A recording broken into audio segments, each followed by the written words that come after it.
रायपुर से एक खबर आपको बताते हैं, जहां छत्तीसगढ़ में 15 नवंबर से धान खरीदी संभावित है और इस बार 160 लाख मीट्रिक टन हो सकती है धान की खरीदी। कैबिनेट की बैठक में धान उपार्जन नीति को मंजूरी मिलेगी। एग्रीस्टेक एकीकृत किसान पोर्टल पर किसानों का पंजीयन जारी। वहीं पंजीकृत किसानों से एमएसपी पर धान खरीदी होगी। धान बेचने वाले किसानों को प्रति क्विंटल 3100 का भुगतान भी होगा। तो यह अहम खबर आपको बता दें, जहां छत्तीसगढ़ में 15 नवंबर से धान खरीदी शुरू हो सकती है। इसके लिए हाल ही में बैठक भी आयोजित की गई थी, जिसमें खरीफ विपणन 2025 में समर्थन मूल्य पर धान खरीदी और कस्टम मिलिंग की नीति की हाल ही में समीक्षा भी हुई थी।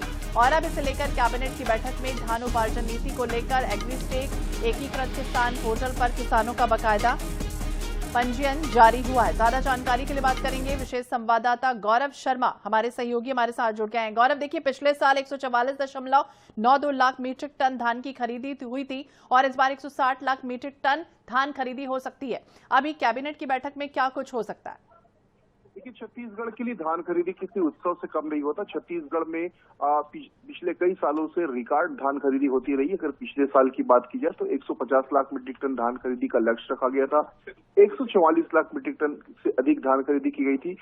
सरकार की धान खरीदी की जो प्रक्रिया है और जो लक्ष्य है, उसके अनुरूप खरीदी लगातार बढ़ रही है। इस बार भी अनुमान है कि 160 लाख मीट्रिक टन धान खरीदी का लक्ष्य जो है वो निर्धारित किया जा सकता है। इसकी तुलना में 155 से 160 लाख मीट्रिक टन धान की खरीदी जो है वो की जा सकती है। तो इसके लिए जो तैयारी है शासन स्तर पर वो शुरू कर दी गई है। ये माना जा रहा है कि 15 नवंबर से धान की खरीदी शुरू हो सकती है। हालांकि हर बार की तरह इस बार भी इस बात की मांग की जा रही है कि 1 नवंबर से धान की खरीदी शुरू की जाए, लेकिन ये लगभग तय है कि 15 नवंबर से धान की खरीदी शुरू होगी। इसके लिए जो एग्रीस्टेक है या एकीकृत किसान पोर्टल है, इसमें किसानों के पंजीयन की प्रक्रिया शुरू हो चुकी है। इस बार भी लगभग प्रदेश के 25 लाख से अधिक जो किसान हैं वो अपना पंजीयन भी कराएंगे और अपना धान भी बेचेंगे। तो इस बार भी किसानों को 3100 रुपए की दर से जो एमएसपी है वो दी जाएगी। इसलिए बड़ी तैयारी शासन की ओर से शुरू कर दी गई। किसानों के लिए धान खरीदी उत्सव की तरह होता है, तो उन्हें किसी भी तरह की परेशानी का सामना न करना पड़े, ये सरकार सुनिश्चित कर रही है। बिल्कुल। और देखिए गौरव, आपने सही कहा कि उत्सव की तरह से मनाया जाता है एक तरह से, तो छत्तीसगढ़ में सुचारू रूप से संचालन बाकायदा हो, इसके लिए हमने देखा था कि पिछले बार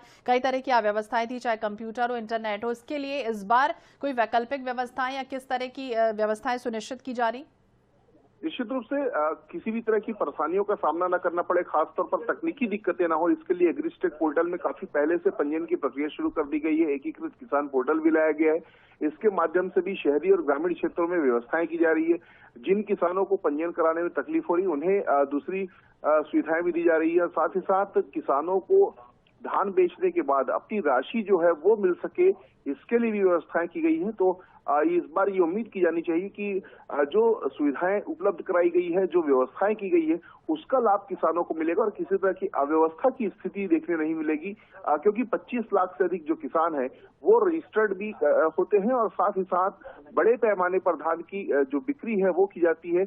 पिछले बार भी 144 लाख मीट्रिक टन धान की बिक्री की गई थी। तमाम अव्यवस्थाओं के बावजूद छत्तीसगढ़ में किसानों ने रिकॉर्ड बनाया था। तो इस बार भी ये माना जाना चाहिए कि छत्तीसगढ़ के जो किसान है वो अन्नदाता किसान इस बार भी रिकॉर्ड बनाएंगे और बड़े पैमाने पर धान की खरीदी होगी। तो बड़े पैमाने पर धान की खरीदी होगी, देखना होगा क्या कुछ होता है। नजर बनाए रखिएगा। बहुत बहुत शुक्रिया गौरव, जानकारी के लिए, बातचीत करने के लिए।